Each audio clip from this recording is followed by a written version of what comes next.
करारविन्देन पदारविन्दम् मुखारविन्दे विनिवेशयन्तम् वटस्य पात्रस्य पुटे शयानम् बालं मुकुन्दं मनसा स्मरामि। कृष्णाय वासुदेवाय हरये परमात्मने प्रणतक्लेशनाशाय गोविंदाय नमो नमः। भारत माता की, भारत माता की वंदे वंदे वंदे। धर्म की अधर्म का प्राणियों में विश्व का नमः पार्वती पतये हर हर महादेव। बहुत प्रसन्नता का विषय है। लोग इस हिंदुत्व के लिए एकत्रित हुए। बहुत सी जगह सुनने को आता है कि हिंदू जगाना है, हिंदू जगाना है, हिंदू जगाना है। हिंदू को जगाने की आवश्यकता नहीं है, हिंदू तो स्वयं जागृत है। अगर जागृत न होता हिंदू तो आज हम जिस स्थिति में बैठे हैं उस स्थिति में नहीं बैठे होते। किस स्थिति में बैठे हैं कि हमारे पूर्वज संघर्ष करते करते कई पीढ़ियां बीत गई किंतु राम मंदिर को स्थापित नहीं कर सके। आज अगर राम मंदिर स्थापित है, दिव्य भव्य उस प्रांगण में भगवान राम जी विराजमान है, तो इसका मतलब हिंदू जागृत है। आवश्यकता है इसको संगठित करने की, इसमें ओज और जोश भरने की। जगा हुआ तो है, अगर न जगता तो आज सत्ता जिस तरीके से हम लोगों ने एकत्रता का सूत्र देकर के जागृत के भाव से आज हमने माननीय नरेंद्र मोदी को उस स्थान पर बैठा दिया, वो केवल हिंदुओं की जागृतता का ही एक उदाहरण है। हिंदू जाग रहा है, जागा हुआ है। कहीं भी हम चले जाएं, अब कोरोना काल के बाद में किसी भी महाकाल चले जाएं, आप जहां देखेंगे वहां हिंदू की एक अलग अलग ही दिखाई दे रही है। तो इस समय हिंदू जगा हुआ है। हिंदू को जगाने की आवश्यकता नहीं है, बस हिंदू को प्रोत्साहन करने की आवश्यकता है। किंतु हिंदू आलसी भी है, हम लोग आलस्य में रहते हैं और इसीलिए विधर्मी लोग हमारे ऊपर शासन करते हैं, इसीलिए वो विधर्मी लोग हमारे ऊपर हावी रहते हैं। अच्छा, धर्म और विधर्म ये आज ही नहीं चल रहा है, ये सदियों से चला आ रहा है। सदियों में क्या होता है कि एक दैत्य और एक दानव, दानव और मानव का ही तो युद्ध है केवल, वो आज भी चल रहा है, सदियों से चलता चला आ रहा है। दानव और मानव में कितना अंतर है। अष्टादश पुराणेषु व्यासस्य वचनद्वयम् परोपकाराय पुण्याय पापाय परपीडनम्। जो सन्मार्ग के रास्ते पर चलता है वो मानव है, और उसके विपरीत जो चलता है वो दानव है। आज हम सब लोग अपने शास्त्रों के बताए हुए रास्ते पर चलते हैं, पुराणों के बताए हुए रास्ते पर चलते हैं, परोपकार की भावना रखते हैं। यदि यही भावनाएं हम रखते हैं तो हिंदुत्व है, हम सनातनी हैं। और इनके विपरीत जो कार्य करते हैं वो सब दानव हैं। एक बार की घटना पुराणों में हम बताएं कि दानव और मानव किस तरीके से पहचाने जाते हैं। ब्रह्मा जी ने एक दावत पर बुलाया दैत्यों को भी और देवताओं को भी, और दावत के लिए सारी तैयारी की गई। देवताओं को बिठाया गया, दोनों को भोजन की व्यवस्था बनाई गई थी, सब लोग बैठ गए थे। और जब भोजन परोसा गया तो उसमें एक शर्त लगा दी थी उन्होंने। जब भोजन कर रहे थे तो उनके हाथ में एक लकड़ी बांध दी जिससे कि हाथ मुड़ न सके। और जब भोजन हम लोग करेंगे तो क्या करना पड़ता है कि भोजन हाथ न मुड़ सके, ऐसी एक शर्त थी। भोजन परोस दिए गए दैत्यों के भी कक्ष में और देवताओं के भी कक्ष में। अब जब थोड़ी देर हुई, खाने की व्यवस्था चली, तो अब जब एक भोजन करने की स्थिति बने तो वो मुंह में जाए ना, ऊपर से गिरता चला जाए। कितना ऊपर लेके जाओगे हाथ से, तो कहीं यहां गिर रहा है, कहीं यहां कर रहा है, तो भोजन नहीं कर सके।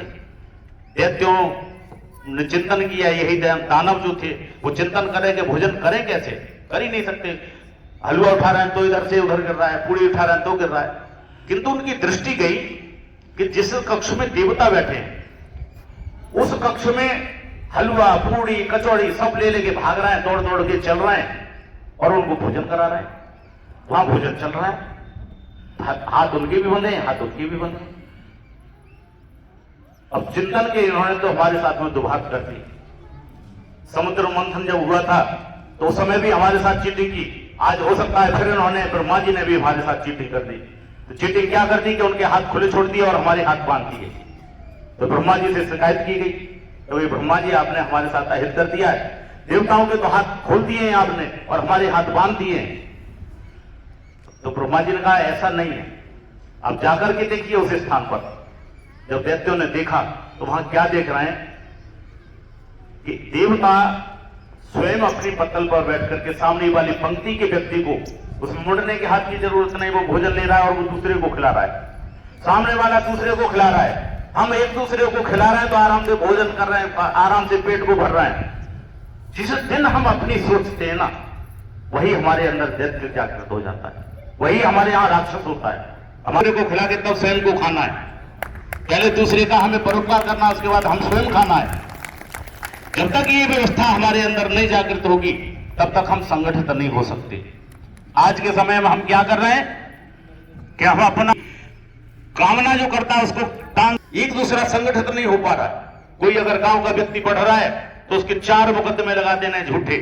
तो ये ऐसे क्या हिंदू एकत्रित हो सकता है, हिंदू संगठित हो सकता है? किंतु अब आवश्यकता है, अब लोगों को आपस में बैर रखने की आवश्यकता नहीं है, हम लोगों को आपस में प्रेम रखने की आवश्यकता है। अष्टादश पुराणेषु व्यासस्य वचनद्वयम् परोपकाराय पुण्याय पापाय परपीड़ितम्। व्यास जी महाराज ने 18 पुराणों का निर्माण किया, एक एक पुराण में लाखों लाखों श्लोक लिखे। उन लाखों श्लोकों में उन्होंने चिंतन किया कि कलयुग का व्यक्ति इन पुराणों को, इन ग्रंथों को तो पढ़ नहीं सकेगा, इतना समय नहीं होगा उसके पास, व्यर्थ की बातों के लिए तो समय होगा, मोबाइल चलाने के लिए समय होगा, किंतु राष्ट्र के जो निमित्त बनाए हुए हैं, धर्म के निमित्त बनाए हुए जो ग्रंथ हैं, इन ग्रंथों का उसके पास समय नहीं होगा। तो मूल है क्या इसका, निचोड़ क्या है? मैंने जो लाखों लाखों श्लोक लिखे इनमें, इनका निचोड़ क्या है? सारे पुराण, भागवत, गीता, कुछ भी उठाकर देखेंगे, सबका केवल यही एकमात्र उद्देश्य निकल के आता है कि परोपकाराय पुण्याय पापाय परपीड़नम्। इस शरीर के द्वारा किसी का अहित हो जाए, किसी को हम दंडित कर दें, किसी का हम स्वप्न में भी अहित सोच लें, किसी का हम गलत कर दें, इससे बड़ा कोई पाप नहीं है। किसी को पीड़ा देना इससे बड़ा कोई पाप नहीं है। किंतु किसी के हम परमार्थ में आ जाएं, किसी के कार्य में आ जाएं, किसी के साथ खड़े हो जाएं, किसी के दुख में हम सहयोग करें, इससे बड़ा कोई पुण्य नहीं है। तो यही यदि भाव हम अपने हृदय में जागृत कर लेंगे, उस दिन हम लोग धर्म के रास्ते पर चलने लगेंगे। बहुत आवश्यकता नहीं है कि हम पूजा पाठ करके ही हिंदुत्व की ओर बढ़ेंगे।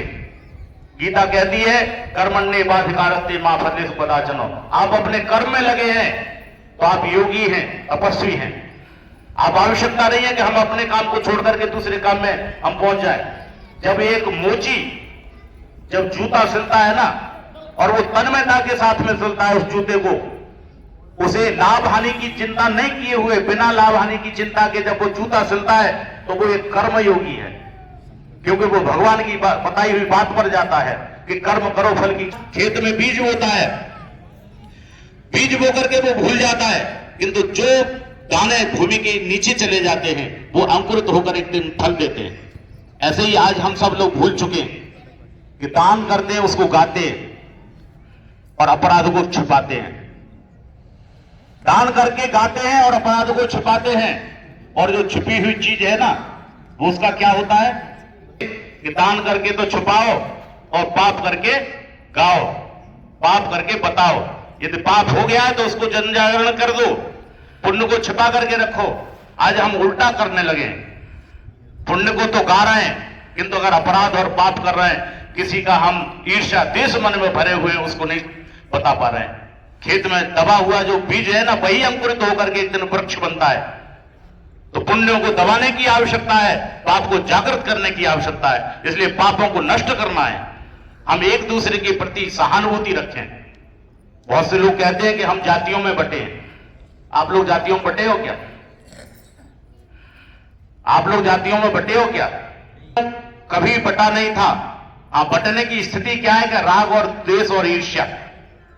जातियों में न तब बटा था हिंदू, न आज बटा है हिंदू। अगर जिस दिन बट जाएगा उस दिन कट जाएगा। बटा कैसे नहीं है? हमारे यहां 4 वर्ण है, ब्राह्मण, क्षत्रिय, वैश्य, शूद्र, और इन चारों वर्णों के 4 पर्व आते हैं हमारे यहां। ब्राह्मणों का पर्व रक्षाबंधन, क्षत्रियों का पर्व दशहरा, वैश्यों का पर्व दीपावली और शूद्रों का पर्व होली। तो क्या ऐसा आपने देखा है कि दशहरा को केवल ठाकुर ही मनाए और कोई जाति नहीं मनाती? क्या कभी ऐसा देखा है कि होली का पर्व केवल हमारे वही सेवा भाव वाले लोग मनाए और ब्राह्मण न मनाए? ऐसा देखा है क्या?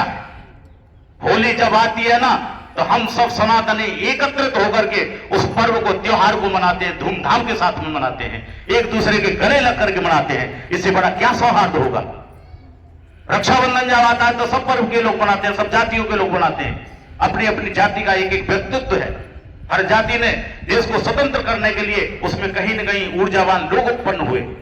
हाँ, जब आवश्यकता पड़े आप अपनी जाति से काम करते रहिए, आप अपने पंथ से काम करते रहिए, आप अपने धर्म से काम करते रहिए, किंतु जब आवश्यकता पड़े देश के ऊपर, राष्ट्र के ऊपर या हमारे धर्म के ऊपर, तब हम सब लोगों को एकजुट होकर के खड़े हो जाने की आवश्यकता है। हिंदुत्व वही है कि जो हम अपनी परंपराओं का निर्वहन करें और निर्वहन करते हुए आगे को बढ़े। आज हम लोग अपनी परंपराओं से भी वंचित हो गए। हमने अपनी परंपराएं छोड़ दी। जो हमारे पूर्वज जिन परंपराओं में जीवन जीते थे, वो परंपराएं सब छोड़ दी। लालयत 5 वर्षाणि 10 वर्षाणि ताड़ेत प्राप्तेतु षोडशे वर्ते पुत्रम मित्रवदाचरेत। पहले होता था कि बाल्यावस्था में 5 साल तक बालक को प्यार करते थे, खूब प्यार करते थे, और प्यार करने की केवल अवस्था वही 5 वर्ष है। 5 वर्ष तक बच्चे का खूब पालन करना चाहिए, खूब प्यार करना चाहिए, खूब दुलार करना चाहिए। और जो 5 वर्ष से 10 वर्ष, 5 वर्ष का बालक हो जाए, उसके बाद 10 वर्ष तक वो ताड़ना का अधिकारी है, वो दंड का अधिकारी है। बालक कोई भी गलती करे उस पर आप दंडित कीजिए, उस पर अपनी दृष्टि रखिए। और जब 16 वर्ष का हो जाए, 15 वर्ष का हो जाए, तब उसको मित्र मान लेना चाहिए। पुराने लोग कहते थे कि पिता का जूता जब बेटे के पैर में आ जाए तो उसे फिर कुछ नहीं कहना चाहिए। आज हम लोग क्या कर रहे हैं कि जब 18, 17, 18 वर्ष का बालक हो जाता है और बुलेट पर जब किक मार के चलता है, हाथ में उसके में सिगरेट होती है, तब हम कहते हैं कि हमारा बालक बिगड़ रहा है, इसको सुधारें। तब नहीं की स्थिति जब थी जब आपने आंख बंद करके बैठे हुए थे, क्योंकि शास्त्रों की बात नहीं मानना है। एक वृक्ष जब टेढ़ा हो जाता है तो पौधा जब होता है तो उसको सीधा किया जा सकता है, किंतु जब विकराल रूप ले लेता है टेढ़े होकर के, तो उसको सीधा नहीं कर सकते आप। आवश्यकता है कि हम बच्चों को संस्कार दें। सनातन एकत्रित नहीं हो सकता। आज हम स्वयं संस्कारित भी नहीं है। जब बच्चे पैदा होते ना, एक्सीडेंटल होते, भाई गर्भाधान संस्कार होता था उस समय। आज के समय में कितने संस्कार है आप लोगों के समय? क्या संस्कार रह गए आपके समय? केवल एक नामकरण संस्कार ले दे के करते हैं लोग, एक विवाह का संस्कार कर लेते हैं, और विवाह का संस्कार भी इतना दूषित है कि आप लोगों को अब क्या बताना।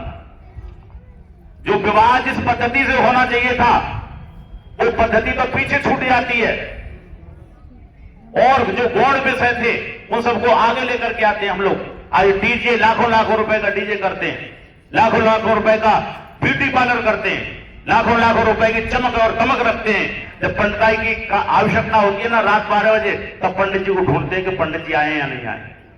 तो ये संस्कार थोड़ी है, ये संस्कारों का भी खिलवाड़ हो गया है। किंतु फिर भी आज एक संस्कार नामकरण संस्कार, दूसरा संस्कार विवाह संस्कार, या तृतीय संस्कार आपका मृत्यु का भोज का संस्कार, उसको भी लोग बहिष्कार कर रहे हैं। तो 3 संस्कार रह गए, वो संस्कार सारे लुप्त हो चले। जब संस्कार लुप्त हो जाएंगे, जब संस्कार विहीन हम लोग होंगे, तो काय के हिंदू होंगे? आज हमने अपनी चोटी कटवा दी, जनेऊ छोड़ दिया। जिस चोटी के लिए, जिस जनेऊ के लिए हमारे सनातन धर्म के जो रक्षक थे, उन्होंने अपनी जान दे दी, किंतु धर्म को परिवर्तित नहीं किया। आपने जोरावर का नाम सुना होगा। वो छोटे से बालक ने अपनी चोटी नहीं कटवाई, जनेऊ नहीं छोड़ा, वो दोनों भाई दीवार में उन्होंने चुनना मंजूर किया, किंतु अपनी चोटी और जनेऊ को छोड़ना मंजूर नहीं किया। किंतु आज हम बिना किसी के दबाव में ही अपनी चोटी नहीं रखना है, जनेऊ में नहीं पहनना है, तिलक नहीं लगा रहा है। तो हमारे में और ईसाइयों में क्या अंतर है? वो भी पैंट शर्ट पहने घूम रहे हैं, हम भी पैंट शर्ट पहने घूम रहे हैं। वो भी तिलक नहीं लगा रहे, हम भी तिलक नहीं लगा रहे। वो कम से कम अपने गले में क्रॉस तो टांग के घूम रहे हैं। उसे तो अच्छे मुसलमान लगते हैं जो 5 वर्ष के बालक को, जिनको हम जाहिल कहते हैं, गमार कहते हैं, अनपढ़ कहते हैं, किंतु वो लोग आज उनकी भाषा भी, जो पुस्तक जो लिखी है ना, वो किस भाषा में लिखी है? शायद अरबी में। तो अरबी के तो यहां टीचर भी नहीं है। वो बिना अपने टीचर के, बिना शिक्षा के, आज वो अपने जो धर्म ग्रंथ है उनका, उसकी आयत, उसके 5 वर्ष का बालक होता है, उसे पता होती है कि कौन सी आयत कब बोलनी चाहिए। हमारे सनातन में जन्म लेकर के मृत्यु तक एक संस्कृत का श्लोक नहीं पढ़ पाते हम शुद्ध, और फिर हम कहते हैं कि हम हिंदू। किस बात के हिंदू भाई? हिंदुओं को जागने की आवश्यकता है, अपने धर्म ग्रंथों के पढ़ने की आवश्यकता है। आप संस्कृत नहीं पढ़ सकते तो हिंदी में ही पढ़िए, इतनी सुविधाएं आ गई हैं। तो कम से कम इष्ट के प्रति, देवताओं के प्रति निष्ठा रखिए। एक श्लोक तो कम से कम याद करके रखिए।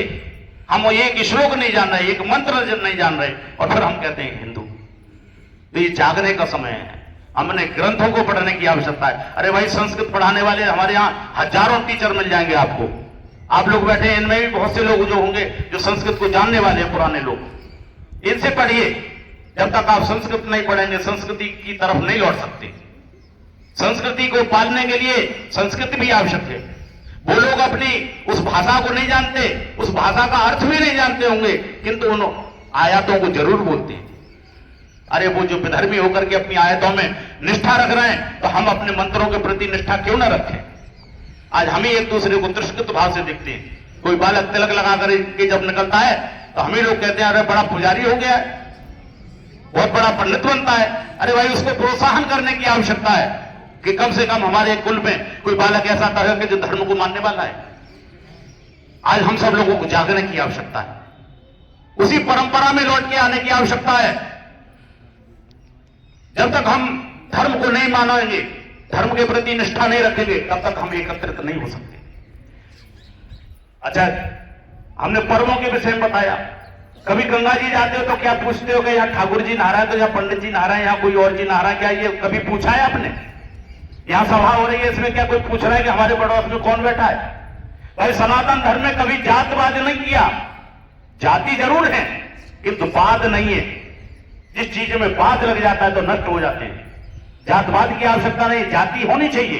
भाई, हमारी परंपराएं, लोक कल्याण के लिए हम, हमारे ऋषि मुनि हुए, उन ऋषि मुनियों की हम पद्धति, हम संतान हैं, उनके बताए हुए रास्ते पर हम सब लोग चलेंगे तो सनातन धर्म अपने मूल रूप स्वरूप को खोता चला जा रहा है। आज जब कुंभ होता है तो कुंभ में कोई देख रहा है कि उस धक्का मुक्की में पंडित जी नहाके जा रहे हैं, या सूत्र जी नहाके जा रहे हैं, या कोई और जा रहा है? वही सेवक नहा रहा है, वही डुबकी वो लगा रहा है, वही महामंडलेश्वर लगा रहा है, वही शंकराचार्य लगा रहा है, सबके सब एक साथ डुबकी लगा रहा है उस कुंभ में। तो कहां से जातिवाद आ गया? ये हमारे दिमाग में भर दी गई है कि तुम जातिवाद में हो, तुम बट गए हो, तुम आपस में बटे हुए हो, और उनके जो विचार हैं, उन विचारों को हमने अपने हृदय में भर लिया है कि नहीं नहीं, सही कह रहा है ये, हम तो बटे हुए हैं, हम तो आपस में बट गए। हम लोग एक दूसरे से मिले जुले नहीं है, हमारी भाषाएं अलग है, हमारी संस्कृति अलग है, हमारी सभ्यता अलग है। अरे भाई, ये सब चीज छोड़ दीजिए। एक गुलदस्ता वही अच्छा लगता है जिसमें तरह तरह के फूल भरे होते हैं, और वो फूल एक जगह बंद होकर के रहते हैं, वही सनातन धर्म है। अनेकों भाषाएं, अनेकों सभ्यताएं, अनेकों जातियां हैं, अनेकों पंथ हैं, किंतु फिर भी हम क्या हैं? हिंदू। हम क्या हैं? सनातनी। तो सनातन के लिए हमें एकजुट होने की आवश्यकता है, और एकजुट जब ही होंगे कि जब हम परोपकार अपने हृदय में भरेंगे। परोपकार जब छोड़ देंगे तो हम कभी एकत्रित नहीं हो सकते, आपस में द्वेष राग में लगे रहेंगे। आज हमारा सौभाग्य है क्या चाहे विश्व हिंदू परिषद की वजह से आज सब हम लोग जागृत होकर के एक स्थान पर बैठ रहे हैं, और इतनी भीड़ है। ये भी हमें एक गांव सम्मेलन के नाम पर आज तक 10-20 लोग ही इकट्ठे होते थे, आज कम से कम इतनी भीड़ तो बैठी दिखाई दे रही है। और अभी आप सजग हो गए, एकत्रित हो गए तो बहुत अच्छी बात है, अन्यथा क्या होगा कि विधर्मी सक्रिय हैं, वो एकत्रित हैं। 10 टोपी वाले एक जगह बैठ जाएं उनके लिए पूरी मीडिया आंदोलन करो तो सरकार के कान पर जू तक नहीं रेंगता। क्यों नहीं रेंगता? क्योंकि हम संगठित नहीं है और हम एकत्रित नहीं है। हम जिस दिन संगठित होंगे, जिस दिन एकत्रित होंगे, उस दिन हमारी भी आवाज सुनी जाएगी। आज आप लोग देख रहे होंगे, आज की स्थिति भी ऐसी है कि आपका विधायक कोई घटना घट जाए, फोन करें अगर थाने में, तो इतनी सुनवाई नहीं हो पा रही। क्यों नहीं हो पा रही? क्योंकि हम मिलकर के उसके ऊपर अपना प्रेशर नहीं बना पा रहे हैं। इसलिए तो संगठित होने की आवश्यकता है। अगर हम विघटित होंगे, हम धनवान बने रहेंगे कि जी हम तो बहुत पैसा है और हम बाहर नहीं निकल रहे, हिंदू सम्मेलनों में नहीं आ रहे, तो नष्ट हो जाओगे। ये स्थिति बांग्लादेश की देख रहा है क्या हो रही है। हिंदुओं को चुन चुन करके मार रहे हैं और मार ही नहीं रहे हैं, वो जिंदा जला जला के मार रहे हैं। और वो स्थिति बाहर की बात क्यों करें, हम बांग्लादेश की बात क्यों करें? क्या हमारे देश में नहीं हो रहा है ये सब? अभी जम्मू कश्मीर में कुछ दिन की पहले की घटनाएं, उन्होंने धर्म पूछ करके लोगों में गोली मारी, कोई उनका कुछ बिगाड़ सका? तो हमें एकत्रित होने की आवश्यकता है, हमें संगठित होने की आवश्यकता है, और सबसे महत्वपूर्ण हमें अपनी संस्कृति की ओर लौटने की आवश्यकता है। कुछ दिन पहले अभी क्या हुआ था दिल्ली में, एक गाड़ी में 3000 किलो आरडीएक्स पकड़ा जाता है। अगर 100 किलो आरडीएक्स अलीगढ़ जैसे महानगर में लगा दिया जाए तो वो महानगर पता नहीं पड़ेगा कि कहां गया, यहां था भी या नहीं था। वहां कितना था? 3000 किलो। अगर वहां बम विस्फोट होता तो दिल्ली नहीं कितनी हत्याएं होती वहां। और उससे भी महत्वपूर्ण, रायजन नाम का उनके पास एक जहर था। आज इतना बड़ा जहर कोई नहीं है। रायजन जहर खाने की आवश्यकता नहीं होती है, उसे केवल नाक तक पहुंचने की आवश्यकता होती है। अगर नाक तक वो पहुंच गया रायजन जहर, तो हमारे फेफड़ों को समाप्त करता है। विदिन सेकंड में व्यक्ति मृत्यु को प्राप्त हो जाता है। वो रायजन जहर उनके पास पकड़ा गया और उनकी योजना थी कि उस जहर को हम पानी की टंकी में डाल करके वो पूरे हिंदू बस्तियों में पहुंचा दें। तो आज हम जब सोते हैं तो कल की पता नहीं कि हम जग पाएंगे नहीं जग पाएंगे। क्यों? क्योंकि हम एकत्रित नहीं है, संगठित नहीं है। इसीलिए तो वो अपने काम में लगे पड़े। तो हमें एकत्रित होने की आवश्यकता है, हमें संगठित होने की आवश्यकता है, और हमें सबसे महत्वपूर्ण अपनी संस्कृति की ओर लौटने की आवश्यकता है। जब हम संस्कृति की ओर लौटेंगे, आपस में भाईचारा रखेंगे, एक दूसरे का सहयोग करेंगे, एक दूसरे का उत्साह वर्धन करेंगे, तो निश्चित रूप से हम लोग संगठित हो जाएंगे। और संस्कृति परम आवश्यक है। संस्कृति को छोड़ देंगे तो काय का हिंदुत्व और काय का सनातन और काय का कुछ धर्म। आज हमें भी खुशी होती है कि हमारे पास एक छोटा सा बालक है। ये हमारे यहाँ एडवोकेट तेजवीर सिंह अलीगढ़ में हमारे से जुड़े हुए हैं। उनका छोटा सा बालक है, लगभग शायद 5 या 6 वर्ष का।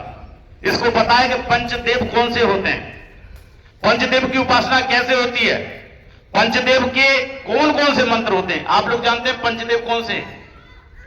सनातन धर्म। और हम जानते नहीं कि पंचदेव होते क्या है। जब तक ये नहीं जानोगे तब तक कैसे संस्कृति की ओर लौट सकते हो। तो ये सब जानने के लिए हमारे जो पूर्वज हैं उनके शरण में जाने की आवश्यकता है, उनके द्वारा दिए हुए मंत्रों की आवश्यकता है। और जब हम संस्कृति समझ लेंगे ना, संस्कृत समझ लेंगे, संस्कृति समझ लेंगे, तो क्या समझेंगे कि मंदिर जा रहे हैं, हम ध्यान लगा रहे हैं भगवती दुर्गा का, और दुर्गा का ध्यान लगाते लगाते हमारे मन में आ रहा है कि ये तो एक हुंकार भर दे तो सबको नष्ट कर सकती है, संस्कृति को, पूरे संसार को प्रलय कर सकती है। किंतु जब ध्यान कर रहे होंगे, चिंतन कर रहे होंगे, तो मन में आएगा कि तलवार क्यों धारण किए हुए हैं, ये चक्र सुदर्शन क्यों धारण किए हुए हैं, इनके हाथ में खड्ग क्यों लगा हुआ है। तो वो हमें संदेश देंगे कि ये सब चीजें भी आपके घर में होनी चाहिए। हम सर्व सामर्थ्य शक्तिशाली हैं, किंतु हम भी अस्त्र और शस्त्र रखते हैं।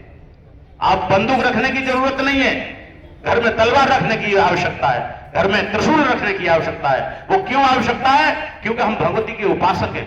हम त्रिशूल रखेंगे घर में, उसी त्रिशूल को भगवती का स्वरूप मान करके उसकी पूजा करेंगे, और जिस दिन आवश्यकता पड़ जाए तो हम उसका प्रयोग भी कर लेते हैं। तो इसलिए संस्कृति की ओर आवश्यकता है हमारी लौटने की। जब हम संस्कृति की ओर लौटेंगे तो ये सब चीजों को हम समझेंगे भी। महाभारत का युद्ध भगवान कृष्ण एक दृष्टि में समाप्त नहीं कर सकते थे क्या? एक दृष्टि में सबको समूल विनश्यति सब समूल को नष्ट कर सकते थे, किंतु वो परब्रह्म परमेश्वर भी सत्यता के साथ में खड़ा होकर के असत्यता के ऊपर अपना प्रहार करा देता है सामर्थ्य के साथ में। तो करना हमें पड़ेगा, लड़ना हमें पड़ेगा, भगवान लड़ने नहीं आएंगे। तो आप लोग सभी संगठित होकर के एक दूसरे का परोपकार करते रहिए, एक दूसरे के प्रति निष्ठा रखिए, एक दूसरे को उत्थान की ओर आप लेकर चलिए।